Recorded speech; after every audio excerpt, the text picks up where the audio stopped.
이사야서 14장 말씀은 교단별로 또 그 각 목사님별로 주석가별로 다 다르게 해석하고 있는, 이게 어떻게 보면 그런 것 같고 또 아닌 것 같고 참 애매한, 주석가들 설교해 놓은 걸 이렇게 보면 다 관점이, 자기가 보는 관점에 따라서 해석이 천차만별입니다.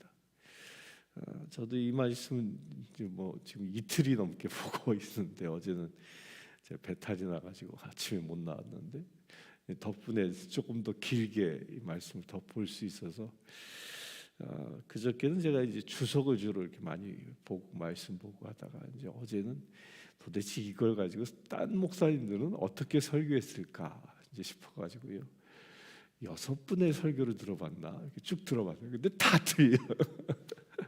단 한 분도 서로 같은 이야기 하는 사람이 없고요, 다 틀리게 얘기하더라고요.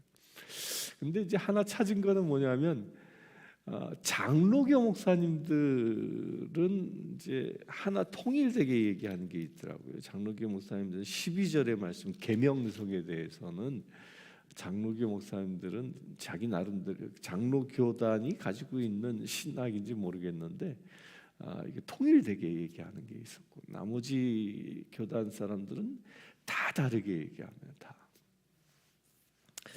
그래서 이 말씀을 이렇게 보면서, 이게 마치 14장의 말씀이 이게 자칫 잘못하면 이 장님 코끼리 만지듯이 이게 설명될 수 있겠다라고 여겨지는데요. 그래서 제가 보기에는 이 말씀은요, 큰 맥으로 이렇게 훑어 보아야 한다고 여겨져요.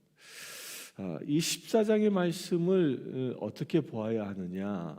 첫 번째는 아직 지금 이 14장의 말씀이 선포되는 것이 BC 약 732년경, 730년경이니까 바벨론이 멸망하려면 아직도 멀었어요. 200년이 넘게 남았거든요. 그런데 그렇게 먼 시간이 남았는데, 긴 시간이 남았는데,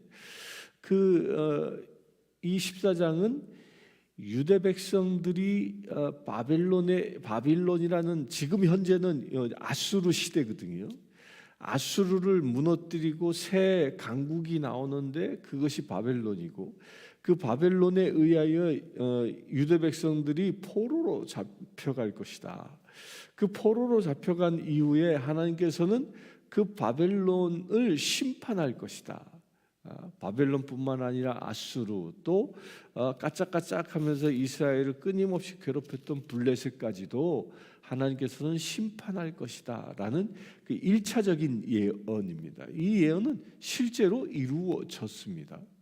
그러면서 그 1차적인 예언과 더불어 말씀 2절에 보면, 그렇게 심판을 받아도 그들이 다시 본토로 돌아올 것이다. 누가? 이스라엘 백성들이. 이제 그 얘기를 하고 있는 것인데요. 이거는 1차적으로 바벨론이 망하고 페르시아 제국에 의하여, 고레스 황제에 의하여 이 일은 실제가 되어졌습니다. 이루어진 것이죠. 그런데 그것이 그 고레스에 의하여 이루어진 것으로 이 성경이 끝난 것이냐? 그렇게만 봐서 안 됩니다. 성경은 늘 이중적 예언을 하고 있다고 늘 말씀드리죠. 이것이 그러면 현재 지금 2024년도를 살아가고 있는 우리에게는 이 말씀은 어떻게 주어지는 것이냐는 거예요. 어떻게 주어지는 것이냐? 근데 말씀을 잘 보면요, 이 말씀은 지금 현재도 이루어지고 있습니다. 지금 현재도. 그러니까 이스라엘 백성들이 지금 현재의 이스라엘이, 그 이스라엘 백성 12지파가 예루살렘으로, 그 가나안 땅으로 돌아오고 있죠. 지금도 돌아오고 있습니다. 지금도 전쟁 중에 있음에도 불구하고 각 세계 각지에 흩어져 있는 이스라엘 백성들이, 민족들이 다시 자기들의 고토로 돌아오고 있죠. 그 예언의 말씀이 지금 여기 1절과 2절에 있는 말씀이 지금도 이루어지고 있습니다. 또한 이제 바벨론은 도대체 뭐냐? 바벨론, 현재로서의 바벨론. 이 바벨론이라는 것은 이 12절부터 보면 12절부터 이 논란의 대상이 된 이 너의 아침의 아들 계명성이요. 계명성이요. 이 계명성을 놓고 이 계명성이 뭐냐를 놓고 교단별로 목사님 설교자별로 뭐 주석가별로 다 다르게 해석하거든요. 계명성이 뭐냐? 킹 제임스 버전에 의하면 루시퍼다라고 얘기하고요. 그러나 또 그 이 학자들의 이야기는 그것이 루시퍼가 되어진 것은 라틴어 성경이 이 계명성, 곧 계명성은 그 이 금성이거든요. 금성. 또 뒤에 가 보면 샛별이라고 고린도후서에서 이야기하는데 그 같은 말인데 그것을 라틴어로 해석을 하다 보니까 이것이 라틴어 때문에 루시퍼가 됐다라고 얘기합니다. 라틴어 때문에 루시퍼가 되었기 때문에 그것을 이 킹 제임스 버전이 그대로 루시퍼로 받아들여서 이것이 사단의 이름이다라고 해석하는 사람이 있고, 아니 또 다른 부류는 이 라틴어 번역 자체가 잘못된 것이다. 그냥 계명성이다, 금성이다라고 얘기합니다. 그런데 분명한 것은요, 이것이 루시퍼이든 뭐 그렇지 않고 그냥 금성을 상징하든지요. 뒤에 보면 우리 베드로 후서에서 보면 이 뭐라고 되어져 있는 샛별에 대하여 얘기합니다. 샛별에 대하여. 베드로후서 1장 19절에 보면 또 우리에게 더 확실한 예언이 있으니 어두운 데 비추는 등불과 같이 날이 새어 샛별이 너희 마음에 떠오르기까지 너희가 이것을 주의하는 것이니라 라고 얘기합니다. 여기서 베드로후서에서 말하고 있는 샛별은 다시 오실 예수 그리스도를 얘기합니다. 또 그 계시록에서 샛별이 등장합니다. 거기서도 다시 오실 예수 그리스도, 재림 예수를 얘기합니다.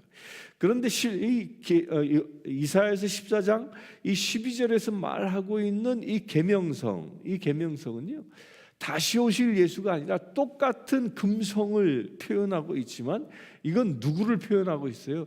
바벨론을 표현하고 있고 바벨론으로 상징되어지는 사단의 무리들을 표현하고 있는 겁니다. 이게 그래서 다르게 봐야 됩니다. 다르게. 말이 똑같다고 해서 똑같은 것이냐? 아니라는 거예요. 왜냐하면 베드로 후서에서 말하고 있는 그 샛별이나 그 계명성, 금성 그 개념을 가지고 이 이사야서 14장 12절을 보면 이거 뭐 예수님이 그러면 수월에 가고 예수님께서 그러면 이 심판 받았다는 얘기하고 똑같은 거거든요. 이게 말이 안 되는 겁니다. 그러나 이사야서 14장의 문맥상으로 보면 여기서 말하고 있는 계명성은 바벨론의 왕을 얘기하는 거예요. 바벨론의 왕. 그 왕이 결국 어디로 갔다? 수월에 던져졌다라는 겁니다. 열국을 지배하고 열국을 못 살게 굴었던 그 바벨론 왕이 계명성이다라고 얘기하고 있는 거죠. 그러면 2차적으로 지금 현재의 이 계명성은 무엇을 얘기하는 걸까? 지금 현재의 바벨론은 뭘까요? 지금 현재의 바벨론이 있거든요. 지금 현재의 바벨론은요, 하나님을 대적하는 그 어떤 것이 현재의 바벨론이에요. 하나님보다 우선시 되어진, 곧 하나님의 세상을 다스리는 것이 아니라 그 어떤 것이 세상을 다스린다고 믿고 있는 그 존재가 이게 바벨론이고 그것이 곧 계명성이 될 수 있는 겁니다. 이게 조금 더 나아가면 여기서 말하고 있는 계명성은요, 나중에 계시록과 연결해서 보면 이건 뭐와 비슷하냐면 적그리스도와 비슷합니다. 적그리스도가 계명성처럼 세상을 지배하는 시대가 올 것이다라는 겁니다. 저는 거기까지는 동의하겠어요. 그러니까 이 계명성은 곧 하나님이 아닌 어떤 존재가 세상을 다스리는 그 어떤 존재, 그것이 계명성이다. 이것은 다시 얘기하면요, 하나님의 세상을 다스리느냐 아니면 사단의 권세가 세상을 다스리느냐, 어떤 관점에서 우리가 보느냐는 거예요. 근데 많은 사람들이 하나님을 떠나갑니다. 하나님을 떠나간 사람들은 세상이 무엇이 세상을 다스린다고 생각합니까? 그들 나름대로 표현은 다 다릅니다. 권력이 세상의 권력이 모택동은 그렇게 얘기하죠. 권력은 총구에서 나온다. 그래가지고 총을 쥔 자, 힘센 사람이 세상을 다스린다. 이렇게 보는 사람도 있고요. 이 자본주의 사회에서는 아니다, 돈이 세상을 다스린다. 이렇게 보는 사람도 있고요. 지금 이제 AI 시대가 되어갑니다. AI가 세상을 시대가 되니까 지금 AI를 연구하는 사람들이 아주 심각하게 경고하죠. 심지어는 AI 첨단에서 투자하고 연구하고 있는 일론 머스크까지도 경고하고 있어요. 이거 속도를 늦춰야 된다. 사람이 이 AI를 통제할 수 없는 시대가 올 것이다. 이 속도로 가면. 그 말은 뭐예요? 사람이 AI를 통제하지 못한다는 것은 이 컴퓨터가 인공지능이 사람을 다스리는 시대가 온다라는 얘기예요. 그렇게 이렇게 계명성은 여러 가지 모양으로 표현되어질 수 있는 겁니다. 마지막 때는 이 AI가 이 계명성처럼 될 수도 있습니다.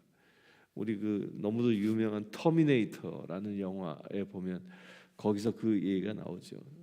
인공지능이 세상을 다스리고 이제 그런 시대, 그런 것들이 바로 하나님이 아닌 그 어떤 존재가 세상을 다스리고 있다고 본다면 그 존재가 뭐냐? 그게 바로 계명성이고 그 존재가 바로 바벨론이라는 거예요. 이건 세계 역사에서 이야기되어지는 것이고요. 이제 개인적으로 그러면 나와는 무슨 관계가 있냐? 나와는 이 말씀이 무슨 관계가 있냐라고 본다면요, 원리는 똑같습니다. 나는 누구에 의하여 살아가고 있느냐를 보면 내가 계명성에 의하여 바벨론 제국과 같은 그런 사단의 힘에 의하여 사로잡혀 살아가는지 아니면 하나님의 다스림에 의하여 살아가는지 이게 분별해야 한다라는 거예요. 곧 내가 하나님의 말씀이 아닌 그 어떤 것을 가지고 내가 살아간다면요, 그것 자체가 뭐예요? 사단에 의하여 사로잡힌, 곧 이 바벨론에 의하여 살아가는 그런 존재라는 것이,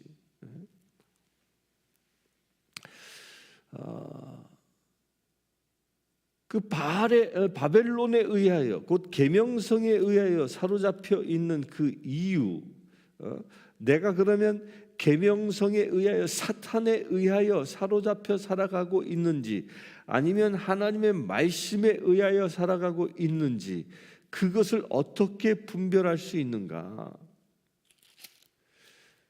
어떻게 분별할 수 있는가? 그 분별의 기준은요, 교만하냐 겸손하냐를 보고 분별할 수 있습니다. 교만한 자는 이 지금 이사야서를 우리 보면서 누누이 얘기하죠. 교만한 자는 뭐라고 그랬습니까? 교만이라는 것은 내가 하나님 자리에 오르려고 하는 것이 교만이라고 얘기했습니다. 그 교만한 것이 내 안에 있으면 내가 사단에 의하여 사로잡힌 삶을 사는 것이라는 거예요. 그래서 이사야서 14장에 보면 14장 13절에 보면 내가 하늘에 올라 하나님의 뭇별 위에 내 자리를 높이리라. 내가 북극 지폐의 산 위에 앉으리라. 이 말이 뭐냐면요, 사단이 하나님 자리에 앉겠다라고 얘기하는 거예요. 그러니까 하나님 자리에 사단이 앉겠다. 이것이 바로 내가 하나님의 사람인지 사탄의 사람인지를 분별할 수 있는 기준인 거예요. 내 안에 하나님의 사람이라면, 내가 하나님의 사람이라면 나는 뭐예요? 하나님이 주시는 은혜 가운데 나는 낮아지고 하나님이 높아지는 거지요. 그것이 뭐라고 그랬어요? 겸손이라고 얘기했습니다. 그래서 삶이 겸손해집니다. 그러나 내가 사단에 의하여 사로잡혀 산다면 내가 바로 하나님 자리에 앉아버리는 겁니다. 그게 교만인 거죠. 그 하나님 자리에 앉게 되어지면 나타나는 현상이 뭐예요?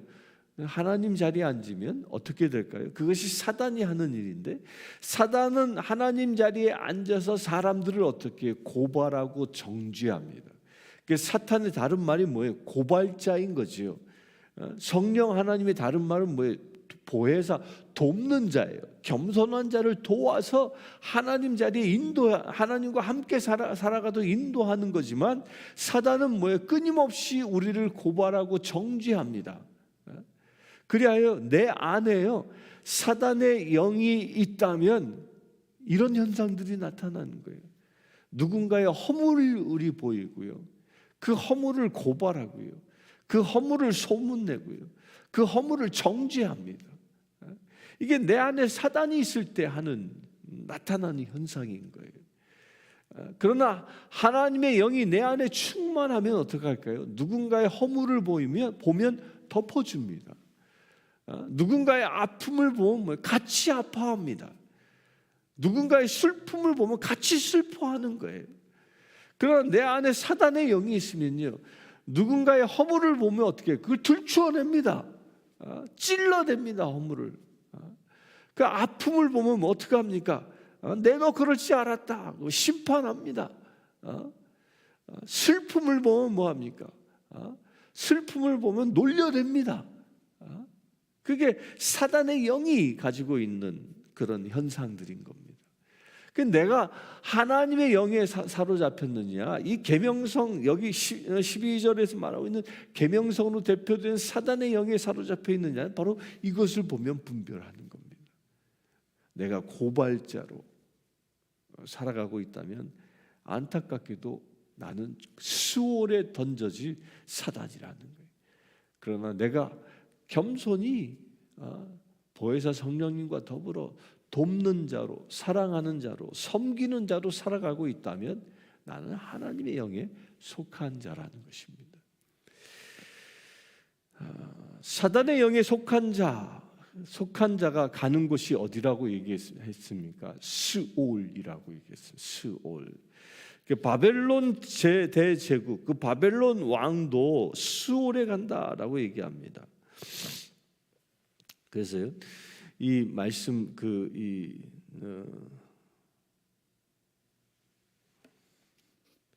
말씀의 그 9절에 보면 이런 얘기가 있어요. 세상의 모든 영웅을 너로 말미암아 움직이게 하며 열방의 모든 왕을 그들의 왕자에게서 일어서게 함으로. 이 말을 잘 보십시오. 이 9절에 보면 아래의 수올이 너로 말미암아 소동에 있다. 근데 수올에 바벨론 왕이 가는데, 그 지옥에 떨어지는데, 그 지옥에서 막 소동이 일어난다는 거예요. 근데 어떤 소동이 일어났다고 얘기했어요?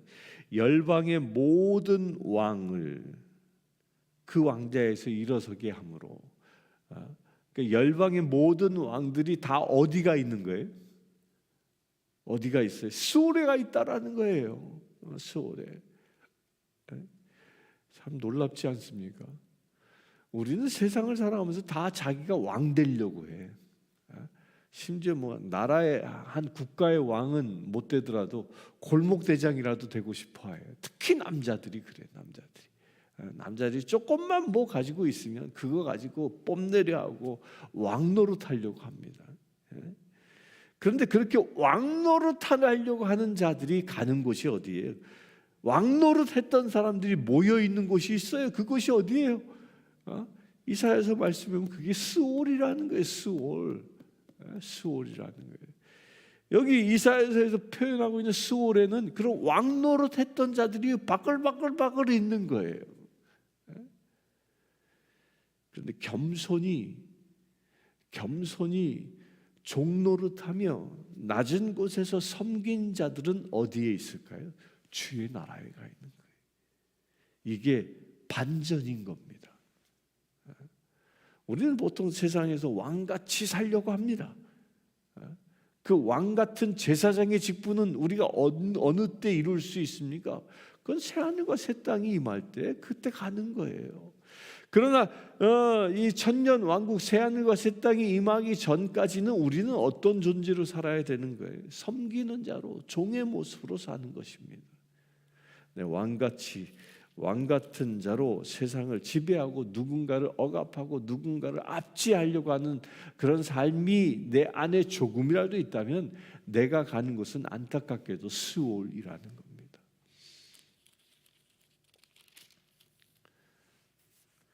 그런 스올은 멸망당합니다.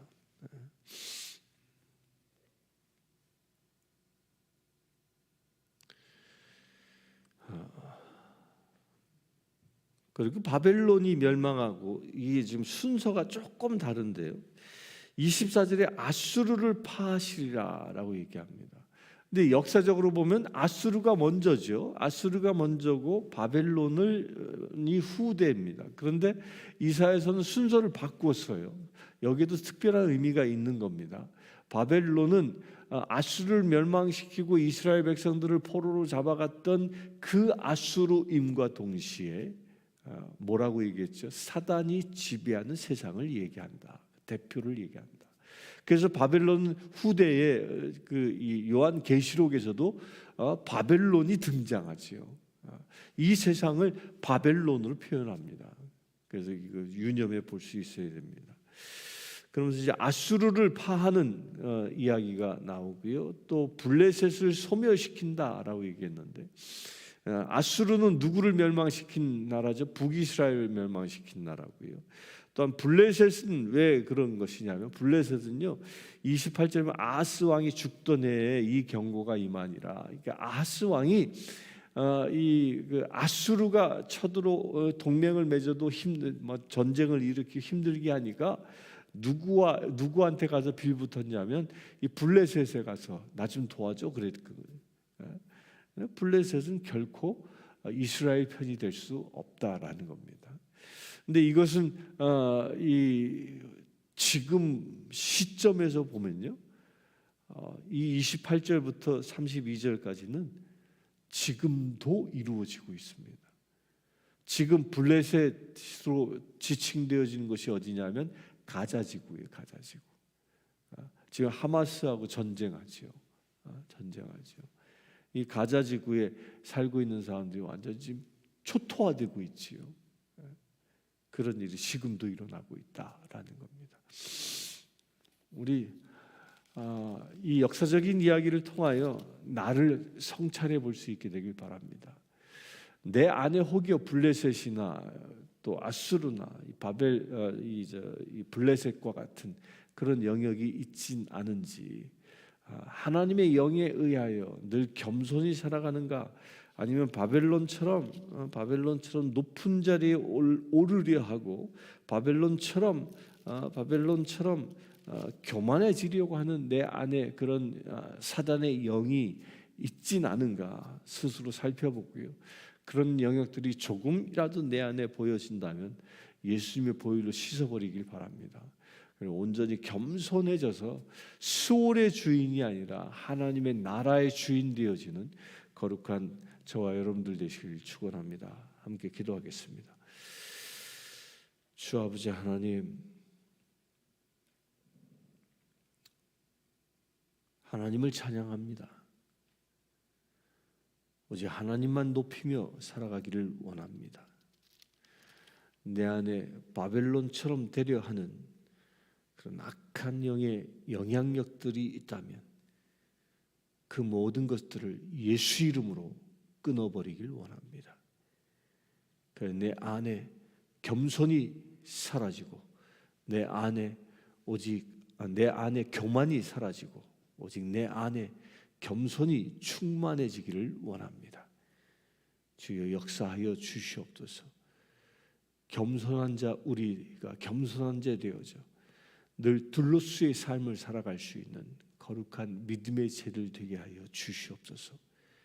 내가 인정받고 내가 높아지고 내가 칭찬받으려는 자가 아니라 내가 나의 형제 자매를 높이며 그를 섬기며 그를 인정해 주며 그에게 사랑을 베풀며 살아가는 우리 되어지기를 원합니다. 그래요 주님, 스올의 저주가 우리로부터 떠나가게 하시고 오직 천국의 축복이 우리 가운데 임하는 놀라운 삶이 이루어지게 하여 주시옵소서. 주 아버지 하나님 간구합니다. 이 시간 기도하는 모든 심령들 교만이 떠나가고 오직 겸손이 온전히 임하게 하셔서 천국의 주인된 삶을 살아가는 거룩한 믿음의 제들 되게 하여 주시옵소서. 그러니까 주 안에서 우리의 삶이 다시 시온이 회복되어지는 거룩한 삶이 되어지게 하여 주시옵소서. 우리 주 예수 그리스도의 이름으로 기도드리옵나이다. 아멘.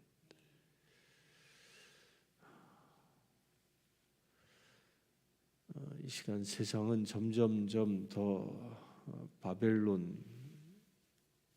같은 강력한 권력이, 사단의 권력이 세상을 지배하는 것처럼 보여지고 있습니다. 하나님보다 높아지려고 하는, 하나님 자리에 앉으려 세상을 그리하여 지배하려 하는 모든 사단의 영들이 이 지구상에서 떠나가고 새하늘과 새 땅이 다시 임하는 놀라운 은혜의 때가 속히 임할 수 있도록 이 시간 기도하기를 원합니다.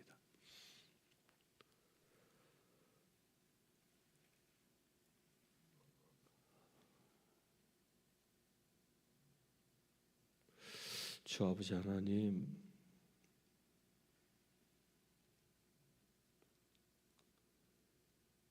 바벨론과 같은 강력한 사단의 권세가 이 세상을 다스리고 있음을 우리가 봅니다.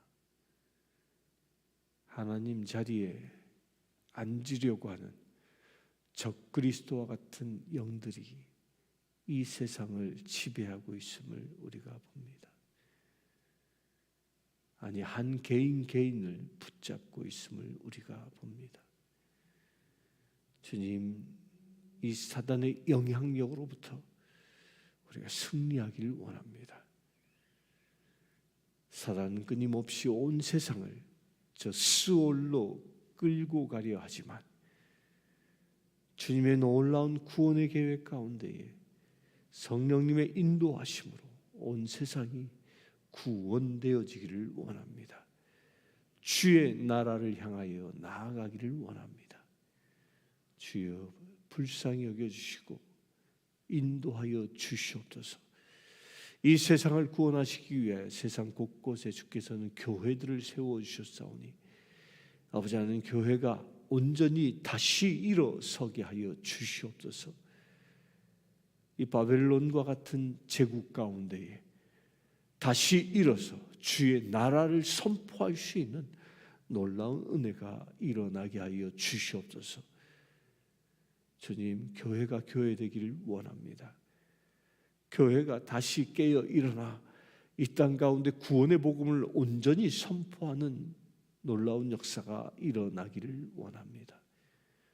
교회마다 생기를 더하여 주시고 교회마다 말씀을 더하여 주셔서 생명의 말씀을 이 세상에 공급할 수 있는 거룩한 교회들 되게 하여 주시옵소서. 그 교회의 생수를 통하여 이 세상이 다시 살아날 수 있는 놀라운 은혜의 땅 되어질 수 있도록 아버지 축복하여 주시옵소서. 우리 주 예수 그리스도의 이름으로 기도드리옵나이다. 아멘. 축도 이후에 개인적으로 받으신 기도 제목으로 기도해 줄 수 있게 되길 바랍니다. 지금 우리 주 예수 그리스도의 은혜와 하나님의 크신 사랑과 성령 충만함이 늘 겸손히 주님을 섬기며 살아가기를 원하는 주의 사랑하는 모든 지체들 지금부터 영원토록 함께 하실지어다. 아멘.